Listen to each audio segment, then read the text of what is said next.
اعوذ باللہ من الشیطان الرجیم بسم اللہ الرحمن الرحیم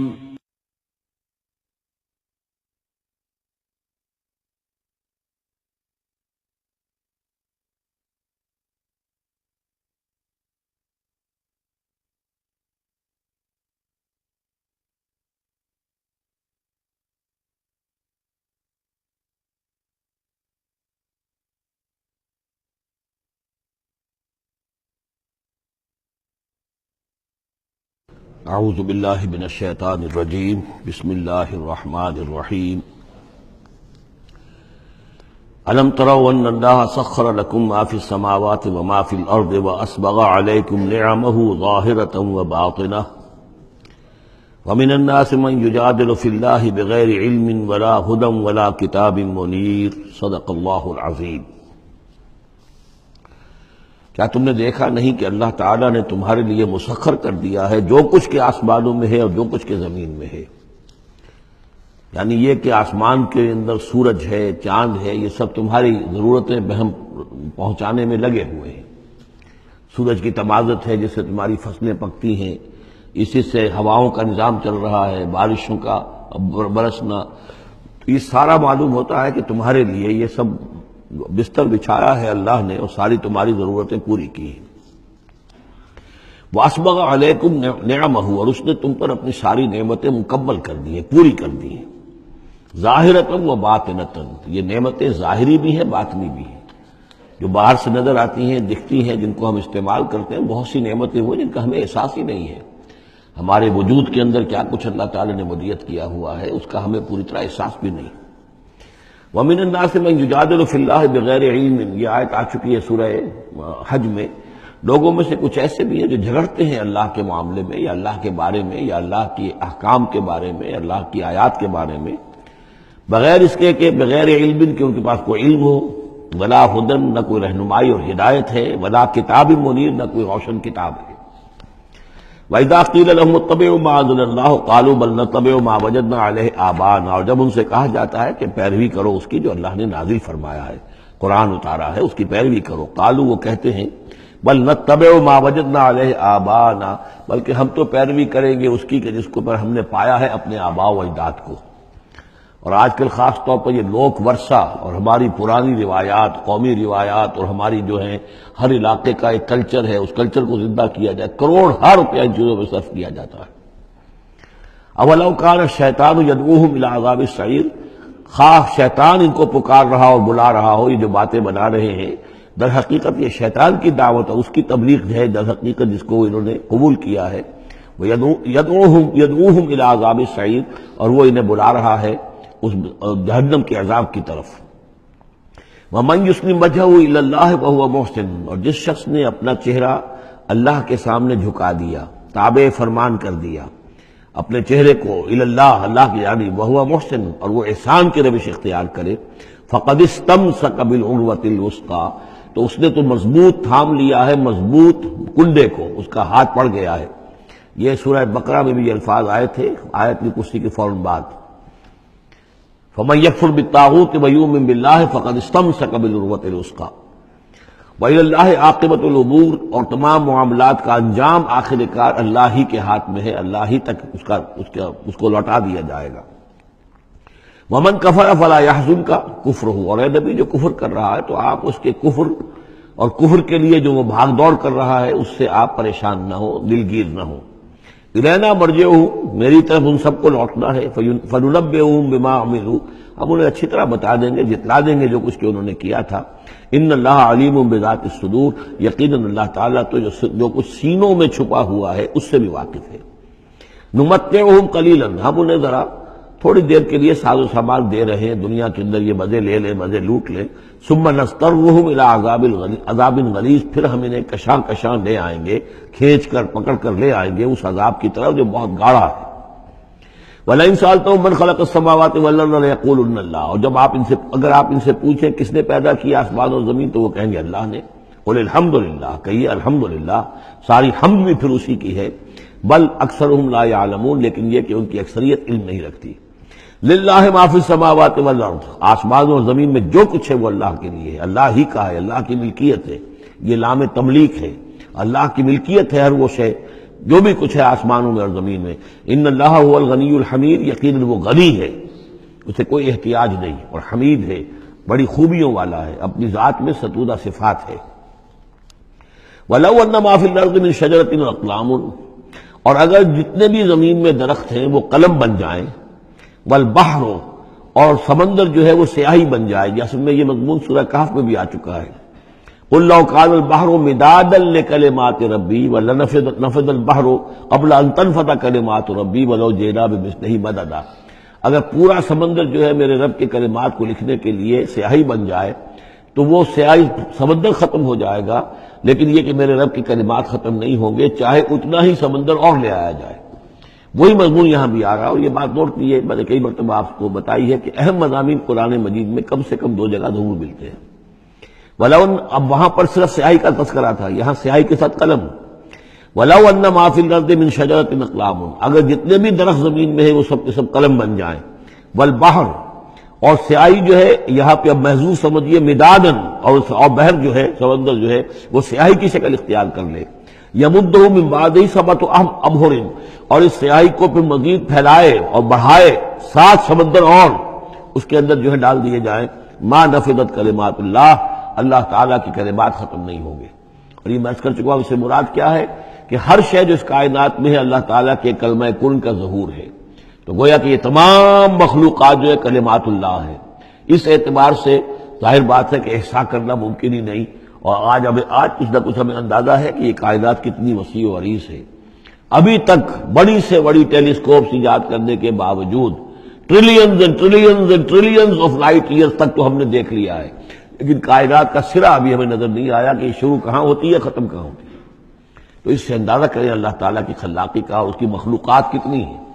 تو وہ جتنے بھی کلمات کن ہیں، اگر ان کو لکھنے کے لیے تمام جو ہے زمین کے درخت وہ قلم بن جائیں، اور تمام سمندر جو ہے وہ سیاہی بن جائے، اور 7 سمندر اور بھی اس میں ایڈ کر دیے جائیں، تب بھی یہ کہ اللہ کے کلمات ختم نہیں ہوں گے۔ ان اللہ عزیز الحکیم، یقیناً اللہ تعالیٰ زبردست ہے، حکمت والا۔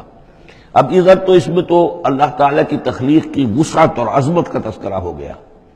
اب اس کا جو اس کے انتظام کا معاملہ، اس کی تدبیر جو ہے، اس میں کس قدر یسر ہے، کتنی آسانی ہے، کتنی سہولت ہے اس کے لیے۔ یعنی اس کائنات کو جیسے کہ سورہ بقرہ میں آیت الکرسی میں بھی آیا تھا، وَلَا يَئُودُهُ حِفْظُهُمَا، یہ آسمانوں اور زمین کی حفاظت اس پر کوئی بھاری نہیں ہے، مشکل نہیں ہے، اس کو جو ہے اس کے تھامنے میں، اس کے چلانے میں کوئی اس کے لیے یہ کام بوجھل نہیں ہے، وزنی نہیں ہے۔ وَلَا يَئُودُهُ حِفْظُهُمَا وَهُوَ الْعَلِيُّ الْعَظِيمُ، تو اسی کو یہاں فرمایا مَا خَلْقُكُمْ وَلَا بَعْثُكُمْ إِلَّا كَنَفْسٍ وَاحِدَةٍ، تم سب کو پیدا کرنا اور تم سب کو دوبارہ پیدا کر لینا اللہ تعالیٰ کے لیے ایسے ہی جیسے ایک نفس کا پیدا کر دینا، اللہ کے لیے یہ اتنا یسیر ہے۔ ان اللہ سمیع بصیر، یقیناً اللہ تعالیٰ سمیع ہے اور بصیر ہے۔ تو گویا کہ ایک ہے اللہ کی تخلیق کی وسعت و عظمت، وہ تو کلمات الہی، اور ایک ہے اللہ تعالیٰ پر یہ کتنا ہلکا ہے، اہون علیہ، یہ اس کے لیے بہت آسان ہے، یسر اور سہولت اللہ تعالیٰ اس کے انتظام کو اور اس کو جو لے کر چل رہا ہے اس پر بھاری نہیں۔ الم تر ان اللہ یولج اللیل فی النہار، کیا تم دیکھتے نہیں کہ اللہ تعالیٰ رات کو پرو لاتا ہے دن میں، ویولج النہار فی اللیل، اور دن کو پرو لاتا ہے رات میں۔ اب یہ ایک تو اس کا مفہوم یہ ہو سکتا ہے کہ جیسے ایک ڈوری ہے، اور اس ڈوری کے اندر اگر آپ نے دانے ڈالے ہوئے تسبیح میں، ایک سیاہ ہے ایک سفید ہے، ایک سیاہ ایک سفید ہے، سیاہ کے بعد سفید، سفید کے بعد سیاہ، یہ تو آتا چلا جائے گا۔ ایک یہ ہے کہ کبھی دن بڑھتا ہے اور رات گھٹتی ہے، گویا کہ دن جو ہے رات میں داخل ہو رہا ہے، کبھی رات بڑھنے لگتی ہے دن گھٹنے لگتا ہے، گویا کہ دن جو ہے وہ رات کو انکروچ کر رہا ہے، رات کے حصے کو گویا کہ اس نے قبضے میں کر لے لیا ہے۔ تو اس طریقے سے اللہ تعالیٰ پرو دیتا ہے رات کو دن میں، دن کو رات میں۔ وَسَخَّرَ الشَّمْسَ وَالْقَمَرَ، اور اس نے مسخر کر دیا ہے سورج کو اور چاند کو، كُلٌّ يَجْرِي إِلَىٰ أَجَلٍ مُّسَمًّى، یہ سب کے سب چل رہے ہیں ایک وقت معین تک کے لیے۔ وَأَنَّ اللَّهَ بِمَا تَعْمَلُونَ خَبِيرٌ، اور یقیناً اللہ تعالیٰ جو کچھ کہ تم کر رہے ہو اس سے باخبر ہے۔ ذَلِكَ بِأَنَّ اللَّهَ هُوَ الْحَقُّ، یہ اس لیے کہ اللہ حق ہے۔ وَأَنَّ مَا يَدْعُونَ مِن دُونِهِ الْبَاطِلُ، اور یہ کہ جس کو یہ پکار رہے ہیں اللہ کے سوا وہ سب باطل ہیں، ان کی کوئی حقیقت ہی نہیں۔ باطل اس کو کہتے ہیں جو نظر تو آئے ہو نہ، کوئی حقیقت اس کی نہ ہو، جیسے سراب، پانی نظر آتا ہے لیکن پانی ہے نہیں۔ وَأَنَّ اللَّهَ هُوَ الْعَلِيُّ الْكَبِيرُ، اور یقیناً اللہ تعالیٰ ہی ہے سب سے بلند و بالا اور سب سے بڑا اور عظمت والا۔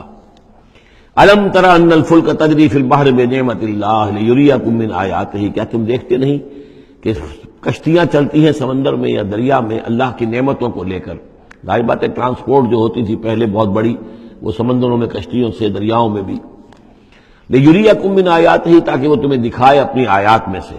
ان فی ذلک لآیات لکل صبار شکور، یقیناً اس میں آیات ہیں، لیکن کس کے لیے؟ ان سب لوگوں کے لیے جو صبر کرنے والے ہیں، شکر کرنے والے ہیں۔ صبار یہ بھی مبالغے کا صیغہ ہے، فعال کے وزن پر، بہت صبر کرنے والا۔ شکور فعول کے وزن پر ہے، بہت زیادہ شکر کرنے والا۔ وَإِذَا غَشِيَهُم مَّوْجٌ كَالظُّلَلِ، اور جب یہ کبھی سمندر میں ہوتے ہیں اور ان کے اوپر ایک موج چڑھتی ہے اور ڈھانپ لیتی ہے انہیں جیسے کہ بادل ہوں، ایسی موج آ رہی ہے کہ گویا کہ وہ تمہارے اوپر سے گزر جائے گی۔ دعوا اللہ مخلصین لہ الدین، تو وہ پکارنے لگتے ہیں اللہ کو اسی کے لیے اپنی اطاعت کو خالص کرتے ہوئے۔ فلما نجاہم من البر، اور جب اللہ انہیں نجات دے کر لے آتا ہے خشکی پر، فمنہم مقتصد، تو ان میں سے کچھ وہ لوگ ہیں کہ جو بیچ کی چال پر چلتے ہیں، یعنی یہ کہ اکثر و بیشتر جو ہیں وہ پھر شرک کی راہ اختیار کر لیتے ہیں۔ وما یجحد بآیاتنا الا کل ختار کفور، اور ہماری آیات کا انکار نہیں کرتے مگر وہی جو قول کے جھوٹے ہیں اور ناشکر ہیں۔ یا ایھا الناس اتقوا ربکم واخشوا یوما، اے لوگو اپنے رب کا تقوی اختیار کرو اور ڈرو اس دن سے، لا یجزی والد عن ولدہ، جس دن کوئی والد اپنے بیٹے سے کسی شے کو دور نہیں کر سکے گا، بچا نہیں سکے گا کسی بھی چیز سے، ولا مولود هو جاز عن والدہ شیئا، اور نہ ہی بیٹا جو ہے وہ اپنے باپ سے کوئی شے دور کر سکے گا، کوئی کسی کے کام نہیں آئے گا، نہ باپ بیٹے کے نہ بیٹا باپ کے، تو باقی سارے رشتے جو ہیں وہ تو اس کے بعد ثانوی ہیں۔ ان وعد اللہ حق، یہاں وہ آیت بھی یاد آ گئی ہوگی آپ کو، یا بنی اسرائیل اذکروا نعمتی التی انعمت علیکم انی فضلتکم علی العالمین واتقوا یوما لا تجزی نفس عن نفس شیئا ولا یقبل منها شفاعۃ ولا یؤخذ منها عدل ولا هم ينصرون۔ یا ایھا الناس اتقوا ربکم واخشوا یوما لا یجزی والد عن ولدہ ولا مولود هو جاز عن والدہ شیئا ان وعد اللہ حق، اللہ کا وعدہ سچا ہے، شدنی ہے، اٹل ہے، ہو کر رہے گا، قیامت آ کر رہے گی، جزا و سزا ہو کر رہے گی۔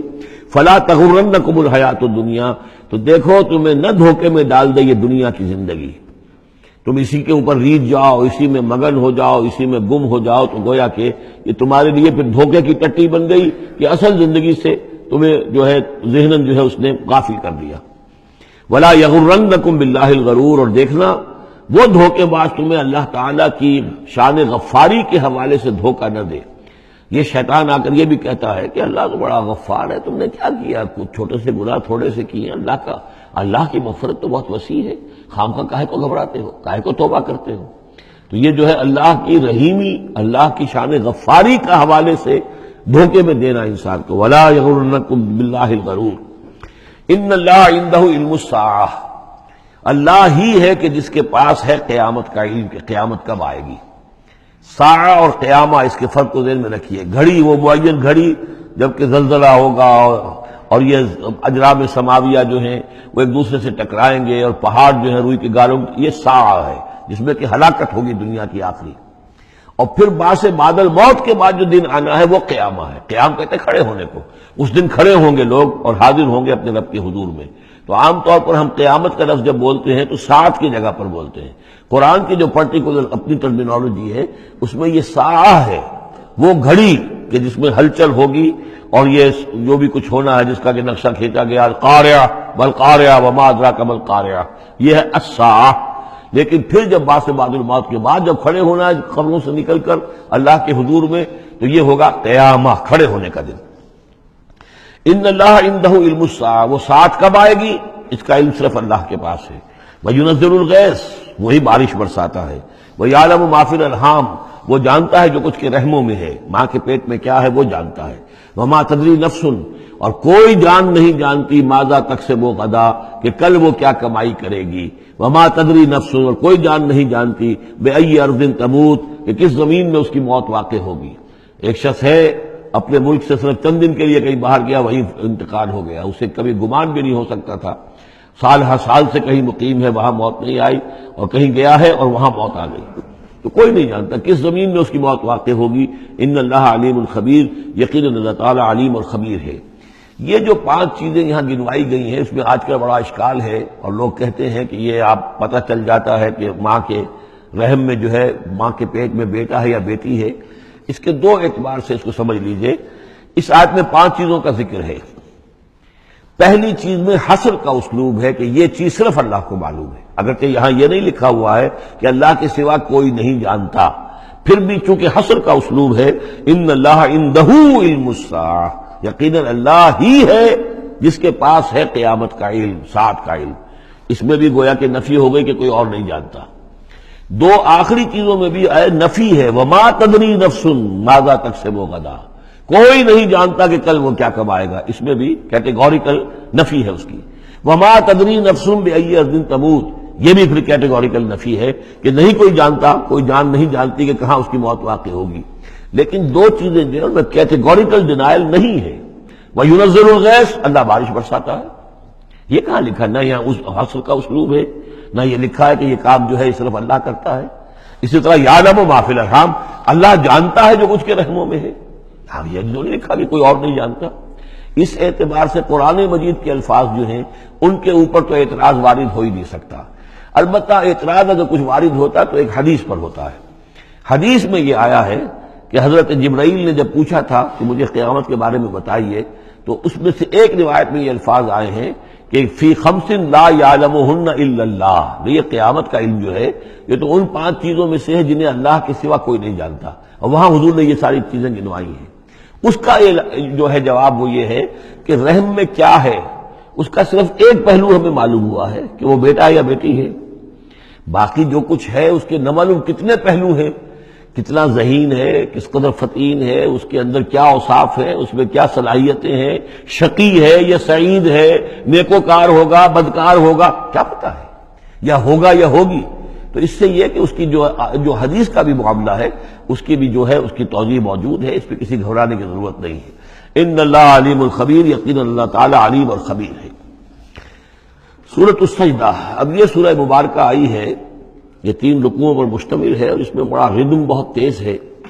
اور یہ ذہن میں رکھیے گا کہ یہ حضور کی بہت محبوب صورتوں میں سے ایک صورت ہے، اس لیے کہ آپ کا یہ رواج، آپ کا یہ معمول تھا کہ آپ جمعے کے روز صبح فجر کی پہلی رکعت میں اس سورہ سجدہ کی تلاوت فرمایا کرتے تھے.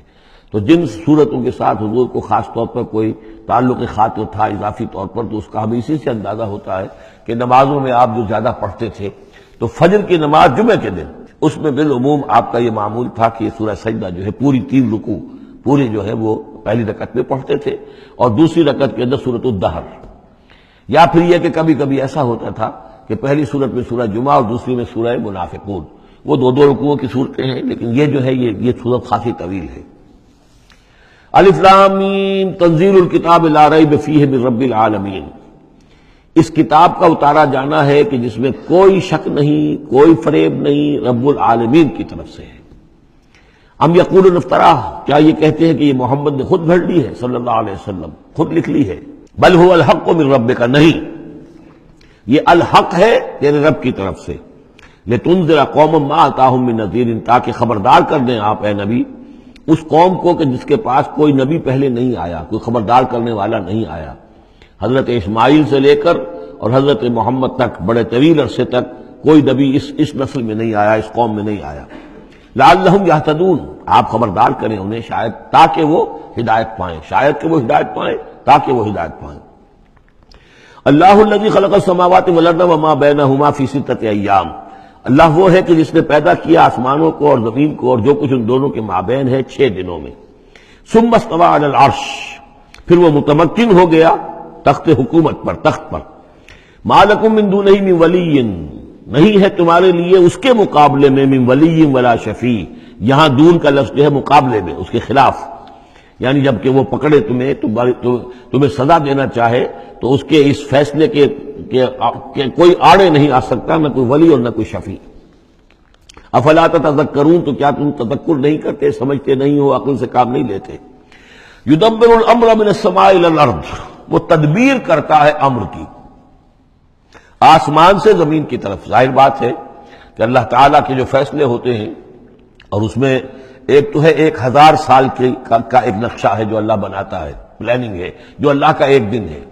لیکن یہ کہ ہمارے حساب سے جو 1 سال ہے اس کے لیے بھی جو لیلۃ القدر آتی ہے وہ در حقیقت وہ اس سال کا بجٹ سیشن ہے کہ اس 100,000 سال میں سے اس سال کے اندر کیا کیا ہونا ہے. تو اس طریقے سے اللہ تعالیٰ کا جو عالمی حکومت کا نظام ہے اس میں اس طریقے کی پلاننگ ہے. یدبر الامر من السماء الی الارض، وہ تدبیر کرتا ہے اپنے امر کی آسمان سے زمین کی طرف. فرشتے اترتے ہیں احکام کو لے کر کہ اب یہ کام یہاں پر ہونے ہیں، یہ امپلیمنٹیشن ہونی ہے. ثم یعرج الیہ، پھر وہ چڑھتا ہے اس کی جانب. جب یہ کام ہو گئے تو رپورٹیں جو ہیں وہ اللہ تعالیٰ کی جناب میں پھر پیش ہونے کے لیے جا رہی ہیں. فی یوم، اور یہ سارا معاملہ ہے ایک دن میں. مقدارہ الف سنۃ مما تعدون، جس کی مقدار ہے تمہارے حساب سے جو تم گنتی کرتے ہو تو 1000 برس. اب یہ سورہ حج میں بھی یہ آیت آ چکی ہے، ان یوما عند ربک کالف سنۃ مما تعدون. تیرے رب کا ایک دن جو ہے وہ تمہارے حساب کے 1000 سال کے برابر ہے. اور یہاں پر بھی یہ آ گیا کہ یہ تدبیر امر کے سلسلے میں اس کائنات میں جو بھی اللہ تعالیٰ کا فیصلہ ہوتا ہے تو وہ ہر 1000 سال کے لیے اس کا ایک نقشہ بن جاتا ہے. ذالک عالم الغیب والشہادۃ، وہ ہستی ہے جاننے والی ہر چھپی چیز کی اور ہر سامنے کی چیز کی. العزیز، جو زبردست ہے، الرحیم، رحم فرمانے والی ہے. الذی احسن کل شیء، جس نے کہ جو شے بنائی، کل شیء خلقہ، جو شے بھی اس نے بنائی بہت خوبصورت بنائی، بہت عمدہ بنائی. اس کی خلقت میں کوئی نقص تم نہیں دکھا سکتے، کہیں کوئی کوتاہی نہیں دکھا سکتے. وَبَدَأَ خَلْقَ الْإِنسَانِ مِنْ طِينٍ، اور انسان کی تخلیق کا آغاز کیا گارے سے. یہ تخلیق کا آغاز تو گارے سے ہوا، یا تو یہ کہ وہ آدم کی تخلیق جو ہے وہ جو جن مراحل سے ہو کر گزری ہے تو ہم کئی دفعہ دیکھ چکے ہیں، یا جیسے کہ میں نے سورہ مومنون کے شروع میں عرض کیا کہ خود ہر انسان کی بھی جو تخلیق ہو رہی ہے اس کا بھی اصل تو جو ہے کہ باپ کے جسم میں جو نطفہ بن رہا ہے تو وہ بھی تو ظاہر بات ہے کہ زمینی جو غذا ہے اور وہ مٹی ہی کی کشید جو ہے وہی چیزیں ہیں کہ جس کے ذریعے سے وہ اس کا نطفہ بنتا ہے. لیکن اس کے بعد ثم جعل نسلہ من سلالۃ من ماء مہین، پھر یہ جو نسل چلی ہے آدم کی علیہ الصلوۃ والسلام، اب یہ چلی ہے اس بے قدر پانی کی کہ نچڑا ہوا پانی جو ہے سلالۃ من ماء مہین، اس سے اب یہ نسل آگے چل رہی ہے.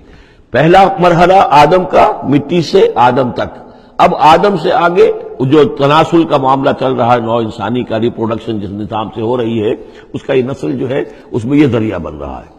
ثم سواہ ونفخ فیہ من روحہ، اب یہاں سما جو آ رہا ہے گویا کہ نسل انسانی میں سے جو بھی کوئی ایک بچہ جو ہے اس کو اللہ تعالیٰ اس کی نوک پلک سنوار دیتا ہے، ونفخ فیہ من روحہ، اور اس میں پھر پھونکتا ہے اپنی روح میں سے.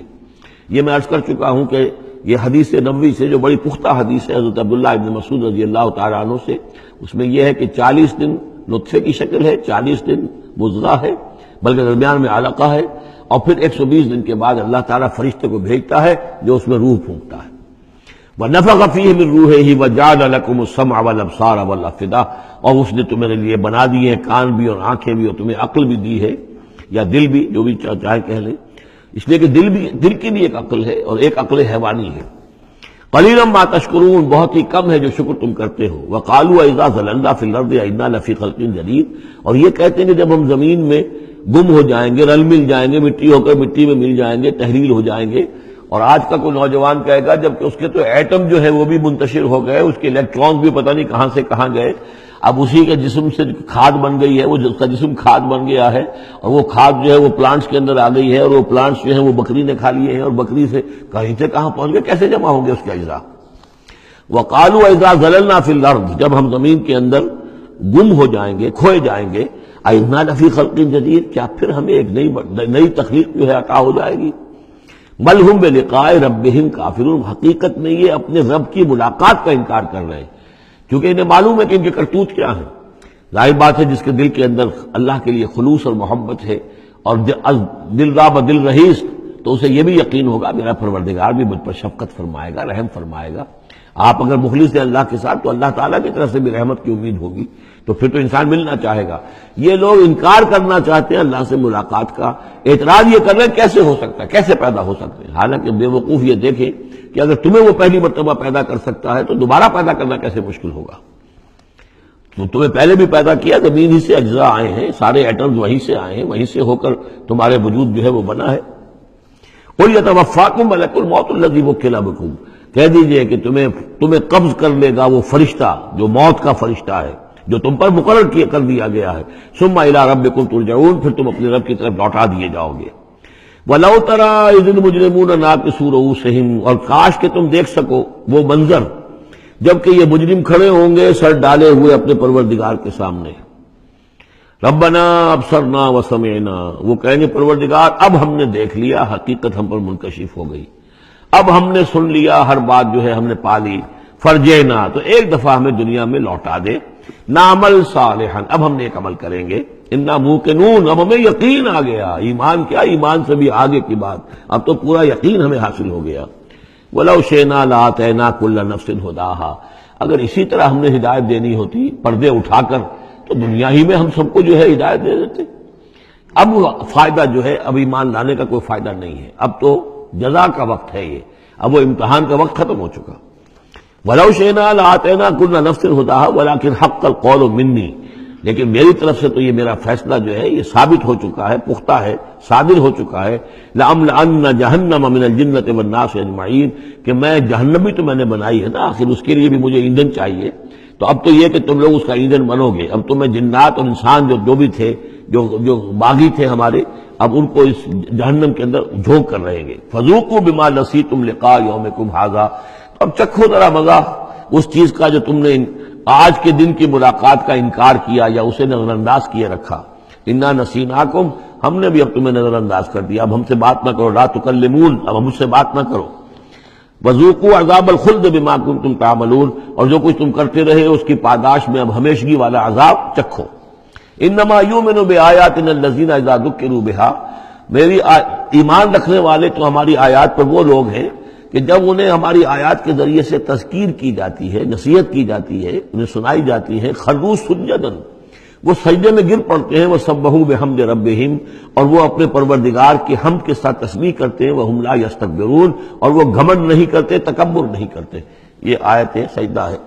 تتجافا جنوبہم عن المضاجع، رات کے اوقات میں ان کے پہلو بستروں سے دور رہتے ہیں، علیحدہ رہتے ہیں، رات کو یبیتون لربہم سجدا وقیاما، ایک تو وہ شخص ہے کہ ساری رات پڑا سوتا رہتا ہے، اور ایک وہ ہے کہ جو وقفے سے اٹھتا ہے، اللہ کو یاد کرتا ہے، کبھی کھڑا ہے کبھی سجدہ کر رہا ہے، تو ان کے پہلو جو ہے وہ ان کے بستروں سے علیحدہ رہتے ہیں۔ یدعون ربہم خوفا وطمعا، اپنے رب کو پکارتے رہتے ہیں، دعا کرتے رہتے ہیں اپنے رب سے، خوف کے ساتھ بھی اور طمع کے ساتھ بھی، انہیں امید بھی ہوتی ہے، لالچ بھی ہوتا ہے کہ اللہ تعالیٰ رحم فرمائے، مغفرت فرمائے، لیکن ڈر بھی رہتا ہے کہ کہیں ہماری پکڑ نہ ہو جائے۔ وَمِمَّا رَزَقْنَاهُمْ يُنْفِقُونَ، اور جو کچھ ہم نے انہیں دیا ہے اس میں سے پھر وہ خرچ کرتے ہیں ہماری رضا جوئی کے لیے۔ فَلَا تَعْلَمُ نَفْسٌ مَّا أُخْفِيَ لَهُم مِّن قُرَّةِ أَعْيُنٍ، تو کسی جان کو نہیں معلوم، کسی انسان کو نہیں معلوم کیا کچھ چھپایا گیا ہے ان کے لیے ان کی آنکھوں کی ٹھنڈک کے واسطے، یعنی جنت میں ہم نے کیا کچھ چھپایا ہوا ان کے لیے کوئی نہیں جانتا۔ فَلَا تَعْلَمُ نَفْسٌ، کوئی نہیں جانتا۔ اسی مضمون کو اصل میں حضور نے ادا کیا ہے کہ مَا لَا عَيْنٌ رَأَتْ وَلَا أُذُنٌ سَمِعَتْ وَمَا خَطَرَ عَلَىٰ قَلْبِ بَشَرٍ، باقی جو چیزیں بیان کی گئی ہیں ان کے بھی اصل حقیقت تو وہاں کھلے گی، لیکن پھر بھی یہ تو ابتدائی نزول ہے، پہلی مہمان نوازی ان چیزوں سے ہے جن کا کہ قرآن مجید میں ذکر ہے، جن کو کہ ہم سمجھ سکتے ہیں۔ اصل نعمتیں جو جنت کی ہیں وہ تو یہ فلا تعلم نفس، کوئی نہیں جانتا کیا کچھ چھپایا گیا ان کے لیے، اللہ تعالیٰ نے کیا کچھ تیار کر کے رکھا ہوا ہے ان کی آنکھوں کی ٹھنڈک کا سامان۔ جزاء بما كانوا يعملون، وہ بدلہ ہوگا ان کے اعمال کا۔ افمن کان مومنا کمن کان فاسقا، تو بھلا ایک شخص کہ جو مومن ہے کیا وہ ایسا ہو جائے گا جیسے فاسق ہو؟ کیا ان کا انجام برابر ہوگا؟ لا یستوون، نہیں وہ برابر نہیں ہو سکتے۔ اما الذین آمنوا وعملوا الصالحات، یقیناً وہ لوگ جو ایمان لائے اور جنہوں نے نیک عمل کیے، فلہم جنات المأویٰ، ان کے لیے تو وہ باغات ہیں جہاں ان کو ٹھکانہ دیا جائے گا۔ نزلا بما كانوا يعملون، اور یہ ہوگی ان کی ابتدائی مہمان نوازی۔ نزول عربی میں کہتے ہیں مہمان جیسے آئے، نزیل اترا ہے وہ اپنی سواری سے، گھوڑے پہ آیا ہے، اونٹ پر آیا ہے، آپ کے دروازے کے سامنے آ کر وہ اترا ہے، اونٹ کو بٹھایا ہے اس سے اترا ہے، یا آج کار سے اتر رہا ہے، تو اب یہ نزیل ہے اس وقت۔ اس نزیل کے لیے نزول فوری طور پر، موسم کے اعتبار سے ٹھنڈا ہے یا گرم ہے، آپ فوری طور پر لاتے ہیں، یہ نزول ہے۔ پھر وہ اب آپ کے پاس ٹھہر گیا ہے، آپ نے اس کے لیے کمرے کا بندوبست کیا ہے، وہ وہاں پر اس نے استراحت کی ہے، اب آپ نے اہتمام کے ساتھ اس کے لیے کھانا تیار کروایا، یہ ہے ضیافت۔ ضیف اب بنا ہے وہ، تو جیسے آیا ہے وہ نزیل ہے، اور جب گھر میں آپ کے ٹھہر گیا تو اب ضیف ہے، وہ پھر ضیافت ہوگی۔ تو وہ چیزیں جو ہیں مالا عین رات ولا اذن سمعت وما خطر علی قلب بشر، یہ اصل میں ضیافت خداوندی ہے، اور یہ نزل ہے جس کا ذکر قرآن مجید میں اس تفصیل سے آیا ہے۔ وَأَمَّا الَّذِينَ فَسَقُوا فَمَأْوَاهُمُ النَّارُ، اور جو لوگ سرکش تھے اور جنہوں نے نافرمانی کی تھی ان کا ٹھکانہ آگ ہے۔ كُلَّمَا أَرَادُوا أَن يَخْرُجُوا مِنْهَا، جب بھی وہ چاہیں گے کہ وہاں سے نکل بھاگیں، اُعِيدُوا فِيهَا، پھر انہیں اسی میں لوٹا دیا جائے گا۔ وَقِيلَ لَهُمْ ذُوقُوا عَذَابَ النَّارِ الَّذِي كُنتُمْ بِهِ تُكَذِّبُونَ، اور ان سے کہا جائے گا چکھو اب مزہ اس عذاب کا، آگ کے عذاب کا جس کو تم جھٹلاتے رہے تھے۔ وَلَنُذِيقَنَّهُم مِّنَ الْعَذَابِ الْأَدْنَىٰ دُونَ الْعَذَابِ الْأَكْبَرِ لَعَلَّهُمْ يَرْجِعُونَ۔ یہ ہے آیت نمبر 21 اس سورہ مبارکہ کی، اور آیت نمبر 41 تھی سورہ الروم کی۔ ظہر الفساد فی البر والبحر بما کسبت ایدی الناس لیذیقہم بعض الذی عملوا لعلہم یرجعون، ہم لوگوں کے کرتوتوں کے کچھ اعمال کی سزا دنیا میں دے دیتے ہیں، شاید کہ جاگ جائیں، ہوش میں آ جائیں اور یہ لوٹ آئیں، پلٹ آئیں، توبہ کریں۔ یہاں فرمایا ہم لازماً انہیں چکھائیں گے مزہ چھوٹے عذاب کا، ادنا، عذاب الادنا، دون العذاب الاکبر، اس بڑے عذاب سے پہلے پہلے، لعلہم یرجعون، شاید کہ یہ جاگ جائیں، شاید کہ ہوش میں آ جائیں، شاید کہ لوٹ جائیں، شاید کہ توبہ کریں۔ یہ بات جو ہے آ چکی ہے کہ رسول جب بھی بھیجے جاتے تھے تو اللہ تعالیٰ کی طرف سے اس قسم کی تنبیہات کا سلسلہ آتا تھا تاکہ لوگ بیدار ہوں۔ وَمَنْ أَظْلَمُ مِمَّنْ ذُكِّرَ بِآيَاتِ رَبِّهِ ثُمَّ أَعْرَضَ عَنْهَا، اس سے بڑھ کر ظالم کون ہوگا جس کو نصیحت کی گئی اب اس کے رب کی آیات کے حوالے سے پھر بھی اس نے اعراض کیا۔ یعنی ایک تو نصیحت کوئی کر رہا ہے وہ اپنا جو فلسفہ بھگار رہا ہے یا کوئی اپنی عقل لڑا رہا ہے، اپنی منطق لڑا رہا ہے، ایک یہ کہ اللہ کی آیات کے ذریعے سے تذکیر کر رہا ہے، پھر بھی اس سے اعراض کرے۔ ثم اعرض عنها انا من المجرمین منتقمون، ایسے مجرموں سے تو ہم انتقام لے کر رہیں گے۔ وَلَقَدْ آتَيْنَا مُوسَى الْكِتَابَ فَلَا تَكُنْ فِي مِرْيَةٍ مِّن لِقَائِهِ، اور ہم نے موسیٰ کو کتاب دی تھی، اور یہ جملہ معترضہ بیچ میں آیا ہے کہ اے نبی آپ بالکل شک میں نہ رہیے اس کی ملنے سے یا اس کی ملاقات کے۔ اس کا ایک ترجمہ یہ کیا گیا ہے کہ شب معراج میں حضرت موسیٰ سے بھی حضور کی ملاقات ہوئی تھی، تو اس کی طرف اشارہ ہے کہ آپ کی جو ملاقات ہوئی تھی وہ موسیٰ ہی سے ہوئی تھی، اس میں کوئی شک نہ کیجیے۔ لیکن زیادہ جو قرین قیاس ہے، جو سیاق و سباق کے ساتھ مناسبت رکھتا ہے وہ یہ ہے، تو اے نبی آپ بالکل کوئی شک نہ رکھیں اس بات میں کہ جو کتاب موسیٰ کو دی گئی تھی وہ واقعتاً اللہ کی طرف سے تھی، کتاب کا ملنا اللہ کی طرف سے تھا، اور اس قرآن کا ملنا جو آپ کو ملی ہے یہ بھی اللہ کی طرف سے ہے۔ اور حضور سے خطاب کرتے ہوئے بھی در حقیقت یہاں پر روح سخن جو ہے وہ لوگوں سے ہے کہ تم کوئی شک نہ کرو کہ تورات اللہ نے ہی دی تھی حضرت موسیٰ کو، اور قرآن اللہ ہی نے دیا ہے محمد کو صلی اللہ علیہ وسلم۔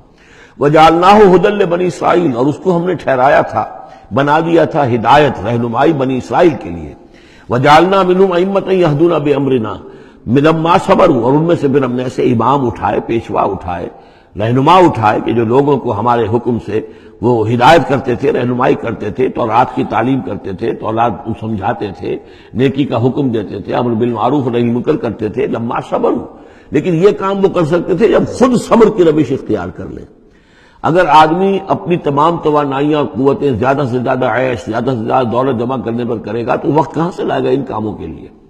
اور اس کام کے لیے تو ظاہر بات ہے آپ کو بدی پر کسی کو روکنا ہے، ٹوکنا ہے، نہیں منکر کرنا ہے تو کوئی صبر بھی کرنا پڑے گا، کوئی مصیبت بھی آئے گی، کوئی تکلیف بھی آئے گی، کوئی آپ کو ستائے گا بھی، گالیاں دے گا، اور اگر حکومت کے خلاف آپ نے کوئی بات کہی ہے تو حکومت آپ کو سزا دے گی۔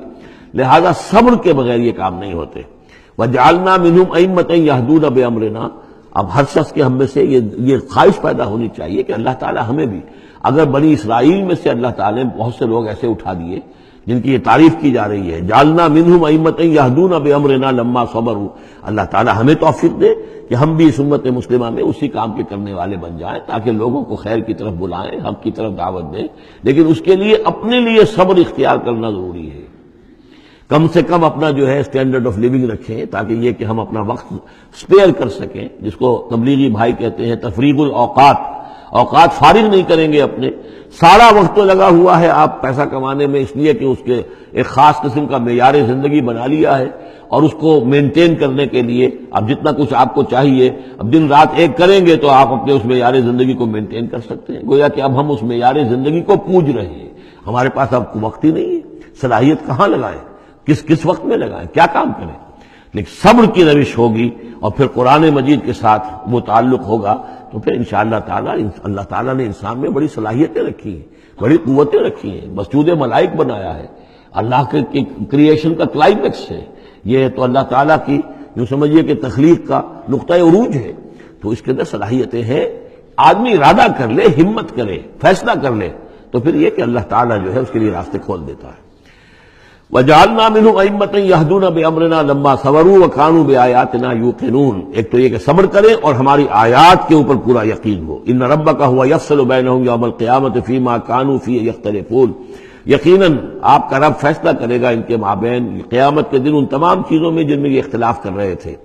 اولم یہد لہم کما اہلکنا من قبلہم من القرون یمشون فی مساکنہم، کیا ان کے لیے یہ بات کافی نہیں ہوئی ان کی رہنمائی کے لیے، ان کو سبق دکھانے کے لیے کہ ان سے پہلے ہم نے کتنی ہی بستیوں کو اور کتنی ہی نسلوں کو جو ہے ہلاک کیا ہے، کہ وہ جو پھرتے تھے اپنی انہی مساکن میں، اپنے شہروں میں، اور ایک مفہوم یہ کہ جن میں اب یہ پھر رہے ہیں، یہ جاتے ہیں اور سمود کی بستیوں کے پاس سے گزرتے ہیں۔ خبر آئی ہے کہ کوئی برطانوی سیاست جو ہے وہ محققین، انہوں نے وہ ڈیڈ سی میں اس کے ساحل کے ساتھ ہی اور پانی کے نیچے وہ آثار موجود ہیں اس شہر کے کہ جس کی طرف حضرت لوط علیہ السلام کو بھیجا گیا تھا۔ تو خبر میں یہ ہے کہ قرآن اور تورات کی جو بات ہے اس کی تصدیق ہو گئی ہے، لیکن وہ بستی جو ہے میرا بھی پہلے بھی میرا گمان یہی تھا کہ وہ جو ہے اصل میں سمندر کے اندر آ چکی ہے، اور شاید اسی لیے ڈیڈ سی اس کا نام ہو کہ پورے شہر جو ہیں بڑے ہوئے وہ اس کے اندر دھنس گئے ہیں، اور گویا کہ سب کے سب اسی کے اندر جو ہے ان کی قبر بن گئی ہے، وہ پانی کی قبر کے اندر وہ دفن ہوئے ہیں۔ بہرحال یہ تمام چیزیں جو ہیں تم پھرتے ہو، آتے ہو، جاتے ہو، انہی لوگوں کے مساکن کے اندر تم پھر رہے ہو۔ ان فی ذلک لآیات فلا یسمعون، اس میں یقیناً نشانیاں ہیں تو کیا تم عقل سے کام نہیں لیتے، سنتے نہیں ہو؟ اولم یروا انا نسوق الماء الى الارض الجرز، کیا انہوں نے دیکھا نہیں کہ ہم پانی کو ہانک کر لے جاتے ہیں ایک ایسی زمین کی طرف جو چٹیل پڑی ہے، بے آب و گیا ہے، فنخرج به زرعا تاكل منه انعامهم وانفسهم، پھر ہم اس کے ذریعے سے اس پانی میں کھیتی اگا دیتے ہیں کہ جس میں سے کھاتے ہیں ان کے مویشی بھی اور خود یہ بھی۔ افلا يبصرون، تو کیا یہ دیکھتے نہیں ہیں؟ وَيَقُولُونَ مَتَىٰ هَٰذَا الْفَتْحُ إِن كُنتُمْ صَادِقِينَ، اور وہ یہ کہتے ہیں کب ہوگا یہ فیصلہ، اگر تم سچے ہو تو بتاؤ اے مسلمانوں، یہ قیامت یا عذاب یہ کب آئے گا؟ قُلْ يَوْمَ الْفَتْحِ لَا يَنفَعُ الَّذِينَ كَفَرُوا إِيمَانُهُم، کہہ دیجئے وہ جو فیصلے کا دن ہوگا پھر اس دن کافروں کا ایمان لانا ان کے لیے ہرگز مفید نہیں ہوگا۔ ایمان لانا غیب میں اب، جبکہ وہ حقائق جو ہیں وہ غیب کے پردے میں چھپے ہوئے ہیں، تب وہ مفید ہے، لیکن جب فیصلہ ہو جائے گا اور جب تمام حقائق جو ہیں وہ نگاہوں کے سامنے آ جائیں گے، یوم الفتح لا ينفع الذین کفروا ایمانہم ولا هم ينظرون، اور پھر انہیں کوئی مہلت نہیں ملے گی کہ اب وہ کوئی توبہ کر لیں یا کوئی اپنی اصلاح کر لیں۔ فاعرض عنہم، تو اے نبی آپ ان سے اعراض فرمائیے، ان سے درگزر کیجئے، ان کی باتوں پر زیادہ نہ جائیے۔ منتظر انہم منتظرون، آپ بھی انتظار کیجئے اور یہ بھی انتظار کر رہے ہیں۔ اب اس کے بعد آ گئی ہے سورہ احزاب، 8 سورتیں مکی اب ختم ہو گئی، سورۃ الفرقان، سورۃ الشعراء، سورۃ النمل، سورۃ القصص، پھر سورۃ العنکبوت، سورۃ الروم، سورۃ لقمان اور سورۃ السجدہ۔ اب یہ سورت ہے واحد، اور یہ نوٹ کر لیجئے اچھی طرح، اس کا جوڑا ہے سورہ نور کے جو ہم پڑھ چکے ہیں۔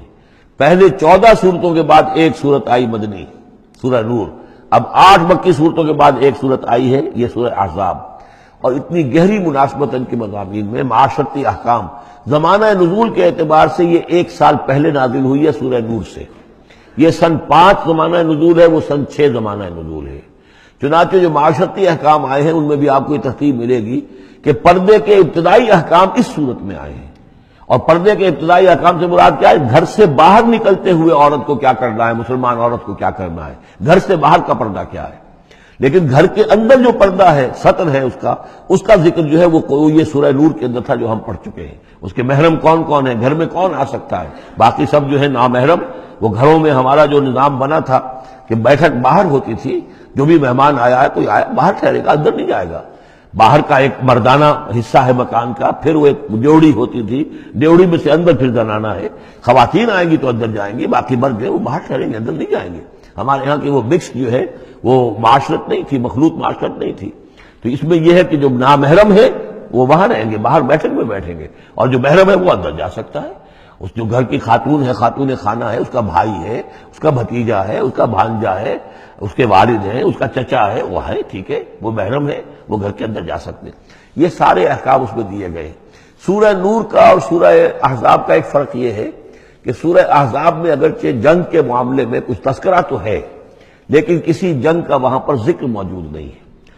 خلافت قائم کرنے کا معاملہ ہے، وہ آیا ہے کہ خلافت اب قائم ہوگی، لیکن خلافت کے قیام کے لیے جو اصل ٹرننگ پوائنٹ تھا وہ جنگ احزاب تھی، غزوہ احزاب، اس کا ذکر جو ہے وہ سورہ احزاب میں ہے۔ تو اس طریقے سے یہ دونوں صورتیں باہم بہت ہی ایک دوسرے سے مشابہ ہیں، اور جیسا کہ میں نے عرض کیا تھا آیت نمبر 35 وہاں کی عظیم ترین آیت ہے۔ اللہ نور السماوات والارض مثل نورہ کمشکاۃ فیہا مصباح المصباح فی زجاجہ، یہ جو آیت ہے پوری وہ عظیم ترین آیت ہے ایمان کی حقیقت پر۔ اور ٹھیک 35ویں آیت اس صورت کے اندر ہے کہ جب وہ ایمان حقیقی دل میں پیدا ہو جاتا ہے تو انسان کی شخصیت میں کیا اوصاف پیدا ہوتے ہیں۔ وہ 10 اوصاف مردوں اور عورتوں کے ذمہ میں دوہرا کر آئے ہیں، وہ اس سورہ مبارکہ میں نمبر 35 آیت وہی ہے۔ اس میں ایک خاص بات نوٹ کیجئے کہ اگرچہ اس کے جو 2 رکوع ہیں، دوسرا اور تیسرا، وہ ایک ہے اپنے مضمون میں، اور اس کے اندر غزوہ احزاب کا تذکرہ ہے۔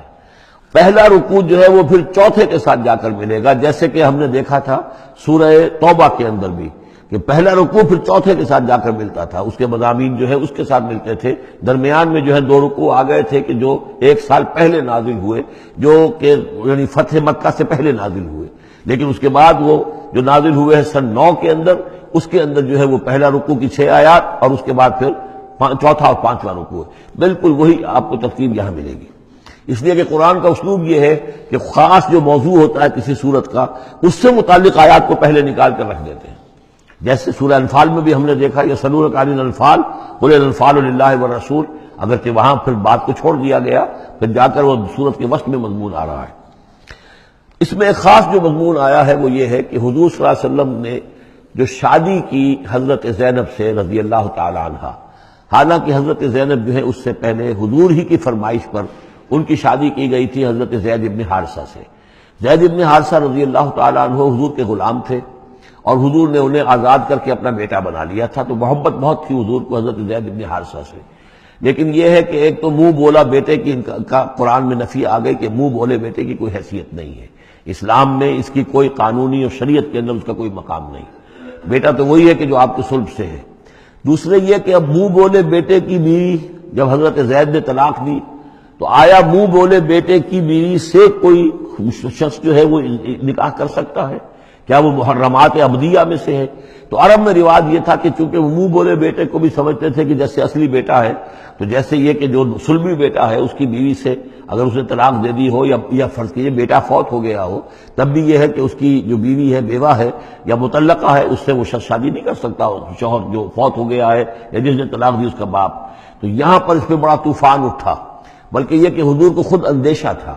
حضور نے ایک طرح سے بہت کہہ سن کر حضرت زینب کو آمادہ کیا تھا کہ وہ شادی کر لیں۔ زینب جو ہے رضی اللہ تعالی عنہ اونچے گھرانے کی، بنو ہاشم کی خاندان سے تعلق رکھنے والی، اور حضرت جو زید ابن حارثہ تھے ان پر غلامی کا داغ لگ چکا تھا۔ تو عرب کی ایک خاص جو ہے ان کے ہاں ایک سوچ تھی، ان کا ایک مزاج تھا، ان کی روایات تھیں، لیکن بہرحال حضرت زینب نے حضور کی فرمائش پر وہ نکاح کر لیا، لیکن یہ کہ ان میں نباہ نہیں ہو سکا۔ حضرت زینب انہیں ذہناً قبول نہیں کر سکی کہ یہ میرے برابر کا ہے یا میری اس کی حیثیت جو ہے وہ واقعی ایسی ہے، یعنی شوہر کو جس طرح آنکھوں پر بٹھانا چاہیے، شوہر سے جس طریقے سے اس کا ادب ہونا چاہیے وہ نہیں کر سکی حضرت زینب۔ لہذا حضرت زید ابن حارثہ جو ہے متواتر کہتے رہتے تھے کہ حضور ہمارا معاملہ ٹھیک نہیں چل رہا ہے، مجھے اجازت دیجیے کہ میں اس کو طلاق دے دوں۔ حضور روکتے تھے کہ ایک تو میں نے اس کو کہہ سن کر شادی کروائی، وہ تو اس کے لیے آمادہ بھی نہیں تھی، نہ گھر والے آمادہ تھے، لیکن میرے کہنے سے شادی کر لی انہوں نے۔ اب یہ طلاق دیں گے تو طلاق کا داغ لگے گا ان کے اوپر اور صدمہ ہوگا، تو حضور روکتے رہے۔ لیکن شاید یہ بھی دل میں آپ کے خیال تھا کہ اگر خدا نہ خواستہ زید نے طلاق دے ہی دی تو پھر زینب کی دلجوئی اس کے بغیر ممکن نہیں ہوگی کہ میں خود پھر ان سے شادی کروں، لیکن میں کیسے شادی کروں گا جبکہ میں نے تو زید کو اپنا منہ بولا بیٹا بھی کہا تھا۔ تو اس حوالے سے تو اسکینڈل بن جائے گا، اور پورے لوگ جو ہیں دشمن تو موجود ہیں، مارے آستین منافقین بھی موجود تھے، وہ اس کو ایک ایشو بنا لیں گے میرے خلاف۔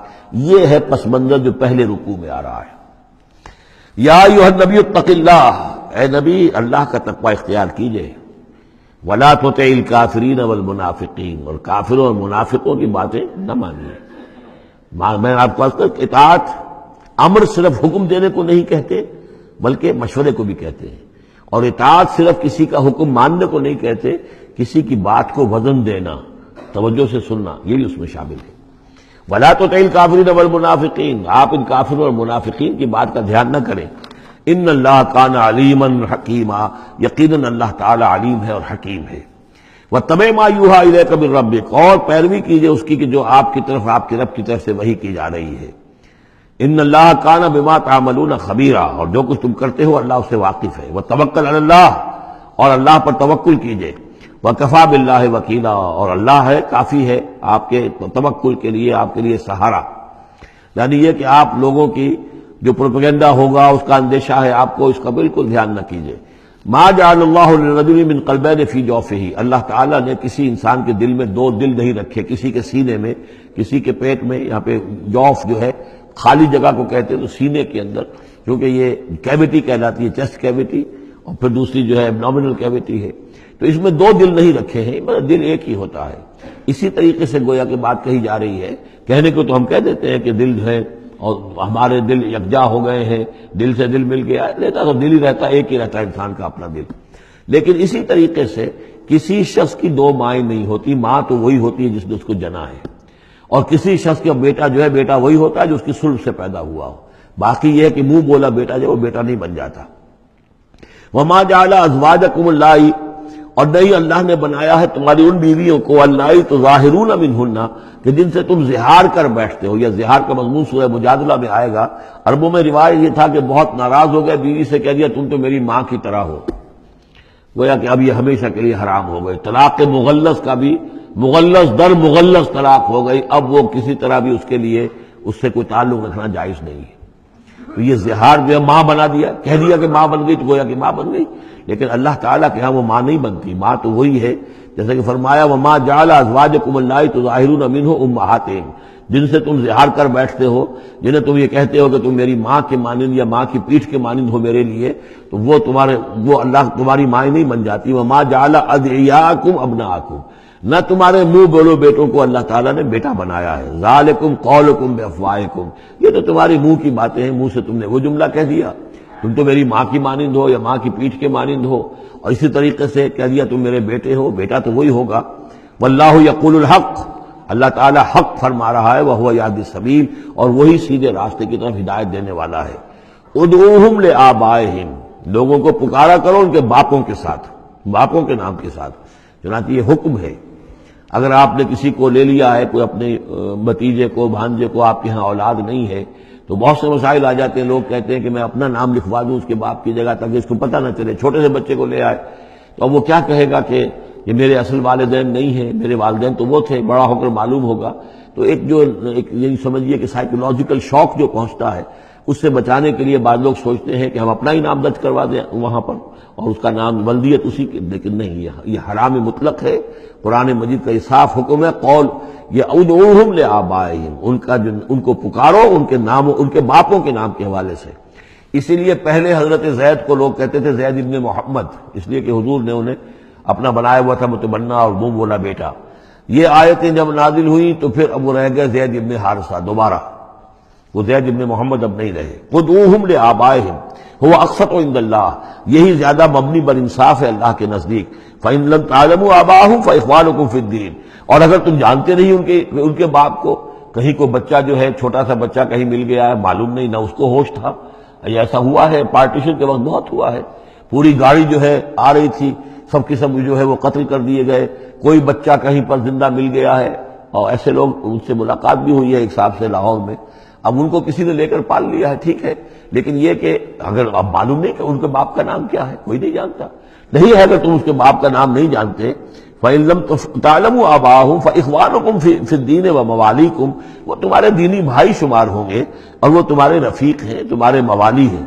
وَلَيْسَ عَلَيْكُمْ جُنَاحٌ فِيمَا أَخْطَأْتُمْ بِهِ، لیکن جو کوئی تم سے اب تک کوئی غلطی ہو گئی ہے یا غلطی ہو جائے تو اللہ تعالیٰ تمہیں پکڑے گا نہیں.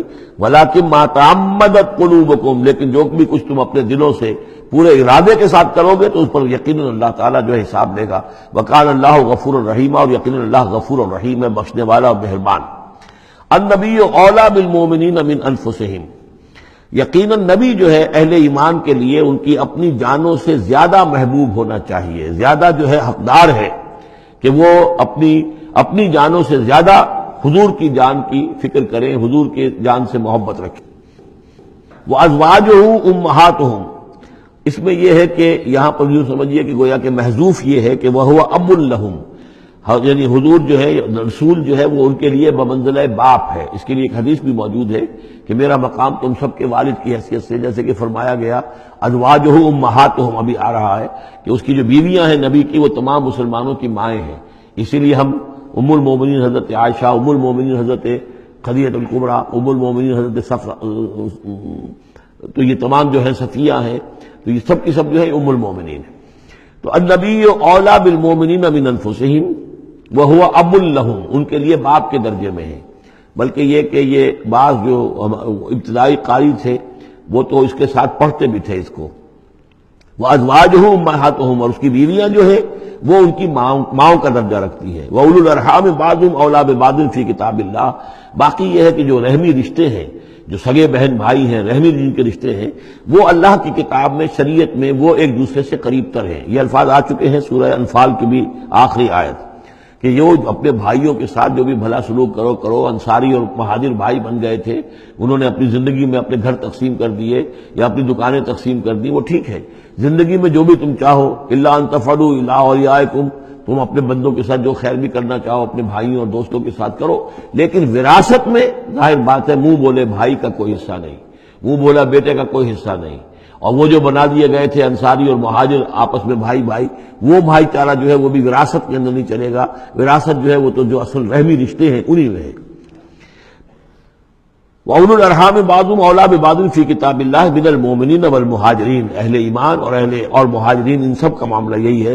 إِلَّا أَن تَفْعَلُوا إِلَىٰ أَوْلِيَائِكُمْ مَعْرُوفًا، ہاں تم اپنے دوستوں کے ساتھ کوئی نیک سلوک کرو، بھلائی کرو، ان کو کچھ اپنے زندگی کے اندر تم اگر کچھ ہبہ کرنا چاہتے ہو ہبہ کر سکتے ہو، یہ سارے کام ہو سکتے ہیں. لیکن قانون اور شریعت اور وراثت اس میں ان کا کوئی حصہ نہیں. کان ذالک فی الکتاب مستورا، یہ تمام چیزیں جو ہیں کتاب میں پہلے سے لکھی ہوئی ہیں. اس لیے بھی کہ یہ چیزیں جو آ چکی ہیں وہ تو یہ کہ تورات میں بھی ہوں گی، لیکن سورہ نساء میں بھی یہ باتیں آ چکی ہیں. اسی طریقے سے سورہ انفال میں بھی آ چکی ہے. وَإِذْ أَخَذْنَا مِنَ النَّبِيِّينَ مِيثَاقَهُمْ، اور ذرا یاد کرو جب کہ ہم نے لیا تھا انبیاء سے ایک میثاق. یہ آل عمران میں ہم پڑھ چکے ہیں، 81 اور 82 نمبر 81 82 آیات ہیں یہ. اس میں ہم نے میثاق لیا تھا، میثاق النبیین، وَمِنْكَ وَمِن نُوحٍ، آپ سے بھی لیا تھا اور نوح سے بھی لیا تھا. وَإِبْرَاهِيمَ وَمُوسَىٰ وَعِيسَىٰ ابْنَ مَرْيَمَ، اور ابراہیم سے اور موسیٰ سے اور عیسیٰ ابن مریم سے. وَأَخَذْنَا مِنْهُم مِيثَاقًا غَلِيظًا، اور ان سب سے ہم نے بڑا گہرا قول و قرار لیا تھا، میثاق لیا تھا. یہ ذکر ہو چکا ہے سورہ آل عمران میں. اور یہاں بھی نوٹ کیجئے، اگر ہم یہ نہ مانیں کہ یہ ارواح کا معاملہ ایک علیحدہ وجود ہے اور یہ پہلے پیدا کر دیے گئے تھے، تو میثاق کب لیا گیا؟ ان سب کو کیسے جمع کیا گیا؟ وہ تو ایک میثاق الست جو ہے تمام ارواح سے لیا گیا، الست بربکم. پھر ان میں سے جو وہ تھے جنہیں نبوت ملنے والی تھی، روح محمدی بھی موجود تھی اور روح ابراہیم بھی تھی، روح عیسیٰ بھی تھی، یہ ساری ارواح تھی. ان سے پھر ایک ایڈیشنل جو میثاق لیا گیا، وہ ظاہر بات ہے کہ جب تک کہ آپ روحانی وجود کا علیحدہ سے ہونا اس کو تسلیم نہیں کرتے تو قرآن مجید کے سارے مضامین جو ہیں پھر کہیں گے استعارہ ہے، تو استعارہ رہ جائے گا، پھر کوئی حقیقت ثابت نہیں رہے گی. لِيَسْأَلَ الصَّادِقِينَ عَنْ صِدْقِهِمْ، تاکہ اللہ تعالیٰ پوچھ لے سچوں سے ان کے سچ کے بارے میں. اور گویا کہ آگے محذوف ہے وَالْكَاذِبِينَ مِنْ كِذْبِهِمْ، اور جو جھوٹے ہیں ان سے ان کے جھوٹ کے بارے میں سوال کر لے، تاکہ اللہ تعالیٰ پوری طرح پوچھ گچھ کر لے سچوں سے ان کے سچ کے بارے میں. وَعَدَّ لِلْكَافِرِينَ عَذَابًا أَلِيمًا، اور یقیناً اس نے کافروں کے لیے ایک بہت دردناک عذاب تیار کیا ہوا ہے. یہ پہلا رکوع یہاں پر ختم ہو گیا، یہ 8 آیات کا ہے. اس کے بعد اب یہ مضمون چلے گا 2 رکوعوں کے بعد چل کر دوسرے تیسرے کے بعد چوتھے رکوع کے ساتھ. ابھی یہ صرف اس کی تمہید ہے کہ اے نبی آپ ان کافروں کا منافقین کا کوئی اسکینڈل بن جائے گا، کوئی یہ ہو جائے گا، کوئی وہ ہو جائے گا، اس کو اپنے ذہن سے بالکل نکال دیجئے، جو اللہ کا حکم ہے اس کے اوپر عمل کیجئے۔ آپ کے لیے وہ نکاح کرنے میں قطعاً کوئی قباحت نہیں ہے، اور اللہ تعالیٰ نے تو گویا کہ آپ کو حکم دے دیا، اس لیے کہ وہ آ جائے گا کہ ہم نے تو وہ شادی آپ کی کر دی ہے، ہمارے حکم سے یہ حضرت زینب کے ساتھ آپ کا نکاح جو طے پا چکا ہے۔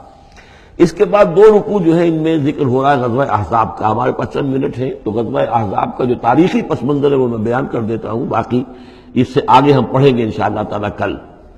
یہ غزوہ ہوا ہے سن 5 میں، اور اس کے لیے جو ہے بڑا اہتمام ہوا ہے۔ سب سے پہلے تو یہ کہ بنو نذیر جو نکال دیے گئے تھے مدینے سے، اور وہ پھر جا کر خیبر وغیرہ میں آباد ہو گئے تھے، اب انہیں مدینے کی یاد آتی تھی، انہیں ستاتی تھی یاد مدینے کی، وہ واپس آنا چاہتے تھے، وہ چاہتے تھے کہ مسلمانوں سے انتقام لے۔ تو انہوں نے پھر یہ ہے، اور اس میں خاص طور پر وہ ابو عامر راہب جس کا تذکرہ ہم پڑھ چکے ہیں سورہ توبہ کے اندر، انہوں نے جو ہے بڑی محنت کر کے ایک طرف قریش کو آمادہ کیا کہ وہ حملہ کریں، دوسری طرف یہ ہے کہ جو نجد کے قبائل تھے غطفان وغیرہ ان کو آمادہ کیا۔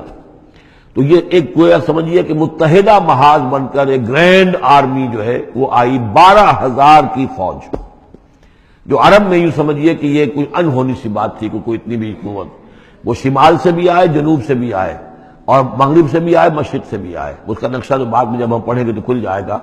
اب انہوں نے آ کر گھیر لیا مدینے کو، محاصرہ کر کے پڑ گئے۔ اتنی بڑی فوج حضور کے پاس کل اس وقت جو تعداد بنتی تھی 3,000 کی تھی مدینے کے اندر، جن میں کہ منافقین بھی تھے، اور دوسری یہ کہ عقب میں وہ بنو قریظہ بھی موجود تھے، ایک قبیلہ بڑے طاقتور قبیلہ تھا، بڑا قبیلہ تھا، ان کی گڑھیاں تھیں، ان کے قلعے تھے، وہ موجود تھے۔ اب پیچھے وہ موجود ہیں، اندیشہ ہے کہ کہیں وہ غداری کریں، جیسے کہ اس سے پہلے بنو قینقاع نے کی یا بنو نذیر نے کی، اس وقت وہ غداری کریں گے، اور اس کی خبریں بھی مل گئی تھی کہ سلسلہ جنبانی ہو چکا ہے اور باہر سے وہ لشکر آ گیا ہے۔ 2 طرف مدینے کے حرات ہیں، چٹانیں ہیں لابے کی، سیاہ پتھر ہیں اور چکنے ہیں، ان کے اوپر نہ اونٹ چل سکتا ہے اور نہ گھوڑا دوڑ سکتا ہے۔ تو وہ جو حرات ہیں مدینے کے 2 طرف، وہ تو گویا کہ ایک اللہ تعالیٰ کی طرف سے ایک نیچرل پروٹیکشن جو ہے مدینہ کو ملی ہوئی ہے۔ اب 2 طرف جو رہ گئے تو اس میں پیچھے تھے یہ عقب میں جو ہے یہ بنو قریظہ کی گڑھیاں تھیں، اور سامنے کا علاقہ تھا کہ جہاں سے لشکر آ کر جو ہے انہوں نے جو حملہ کرنا تھا۔ تو پھر حضرت سلمان فارسی کے مشورے پر جب یہ مشورہ کیا حضور نے کہ اب اس طرح کیا کیا جائے، اتنا بڑی فوج آ گئی ہے، تو انہوں نے پھر بتایا کہ ہمارے ہاں یہ ایران میں یہ رواج ہے کہ جب اس طرح کی سچویشن ہو تو کھلے میدان میں جا کر لڑنے کی بجائے ہم خندق کھود لیتے ہیں، تاکہ اس خندق کے اندر سے ہو کر پھر یہ ہے کہ جو بھی چھلانگ مار کے آئے گا خندق میں سے اس کو عبور کر کے آئے گا تو ان کے ساتھ مقابلہ کرنا آسان ہے، ایک ایک کر کے آئیں گے، 10-10 آئیں گے، ایک دم پورا لشکر جو ہے دوڑ کر جو ہے کیولری ان کی جو ہے گھوڑے دوڑا کر تو نہیں آ سکتے۔ تو اس حوالے سے پھر خندق کھودی گئی، بہت ہی یعنی رسد کم تھا، فاقے لوگوں کو ہو رہے تھے، 2-2 3-3 دن کے کھانے کو کچھ نہیں ملا، سردی شدید تھی۔ اس موسم میں پھر طے ہوا کہ خندق کھودو، تو مسلمان خندق بھی کھود رہے تھے، اور اسی دوران یہ خبر بھی مل گئی کہ بنو قریظہ بھی بغاوت پر اور بدعہدی پر آمادہ ہیں۔ یعنی ہر اعتبار سے یہ سمجھ لیجئے کہ اللہ تعالیٰ نے اہل ایمان کے صبر اور امتحان کے لیے ایک بہت ہی سخت خوفناک صورت پیدا کر دی۔ اگرچہ اس کے بعد ہوا کیا، اس میں یہ ہے کہ ایک حضرت نعیم تھے ابو مسعود الاشجعی، نعیم بن ابن مسعود اشجعی، انہوں نے ایک بڑی تدبیر کی، حضور سے آ کر اجازت بھی دی، اشجعی قبیلے کے تھے، وہ باہر کے تھے، مدینے کے نہیں تھے، کہ حضور اگر آپ مجھے اجازت دیں تو میں ان کے مابین کچھ آپس میں بد اعتمادی پیدا کر دوں۔ بنو قریظہ کے پاس گئے کہ دیکھو تم یہاں رہتے ہو، یہ تو باہر سے آئے ہیں، فرض کریں چلیے آپ یہ سمجھتے ہیں کہ وہ جیت جائیں گے اور محمد اور ان کے ساتھیوں کو تم ختم کر دو گے، لیکن یہ بھی سوچو کہ اگر برعکس ہو گیا 10%، 20%، 30% کوئی امکان ہے کہ نہیں، تو تم کیا کرو گے؟ تمہیں تو یہاں رہنا ہے، پھر محمد کے ساتھ پھر تمہارا معاملہ ہوگا، اور ہو سکتا ہے کہ وہ چھوڑ کر چلے جائیں پھر، تو تم ایسے کرو کہ ان سے مانگو کہ کچھ لوگ ہاسٹیجز تمہیں دیں اپنے، تاکہ ان کو یقین یہ رہے، تمہیں یقین رہے کہ وہ اپنے وعدے سے پھریں گے نہیں، جو بھی وعدہ انہوں نے کیا ہے تمہارے ساتھ مدد کرنے کا، اور تمہارا جو اندر سے تم مسلمانوں پر حملہ کرو گے تو جو کچھ بھی ان کے وعدے وہ پورے کریں گے۔ انہوں نے کہا بات تو ٹھیک ہے، یہ نعیم جو کہہ رہا ہے یہ بات صحیح ہے، تو انہوں نے وہ مطالبہ کیا ان سے، قریش سے، اور وہ جو لشکر باہر پڑے ہوئے تھے 12,000 کے، کہ آپ اپنے کچھ آدمی ہمارے پاس بھیجیے تاکہ ہمیں اعتماد رہے، ہمارے پاس وہ رہیں گے ہاسٹیجز کی حیثیت سے، کہ ہمیں یقین رہے کہ آپ اپنی بات پوری کریں گے۔ ادھر سے جا کے ان سے کہا کہ وہ تم ان کے اوپر کیسے اعتماد کر رہے، وہ تو تمہارے اوپر اعتماد ہی نہیں کرتے، تم سے آدمی مانگ رہے ہیں۔ اور اس طریقے سے ان کے مابین جو ہے وہ ایک فرکشن پیدا کر دی، بد اعتمادی پیدا کر دی۔ ایک تو یہ ایک تدبیر ہوئی، دوسرے یہ کہ سب سارے امتحان پورا ہو گیا اور دودھ کا دودھ پانی کا پانی جدا ہو گیا، اہل ایمان بھی ثابت ہو گئے، ثابت قدم یہ لوگ ہیں، اور منافقین کا بھی جو خبث باطن تھا ان کی زبانوں پر آ گیا اور معلوم ہو گیا کہ ان کے دلوں کے اندر نفاق ہے۔ پھر اللہ تعالیٰ نے ایک تیز آندھی بھیجی، وہ آندھی ایسی آئی، جھکڑ ایسا آیا کہ وہ لشکر جو تھا اس کے خیمے اڑ گئے، جہاں دیگیں چڑھی ہوئی تھی چولہوں کے اوپر آگ لگ گئی، اور اس سے ایک افراتفری پیدا ہوئی، جس کے نتیجے میں وہ لشکر انہوں نے وہاں سے کیمپ اٹھایا اور چلے گئے۔ باقاعدہ کوئی بڑی لڑائی کی کوئی شکل پیدا ہی نہیں ہوئی، لیکن اللہ نے بس امتحان جو ہے ایک شریر مسلمانوں کا لے لیا۔ اب اس کے بارے میں انشاءاللہ تعالیٰ کل ہم اس کا مطالعہ کریں گے۔ بارک اللہ لی و لکم فی القرآن العظیم ونفعنی وإیاکم بالآیات والذکر الحکیم۔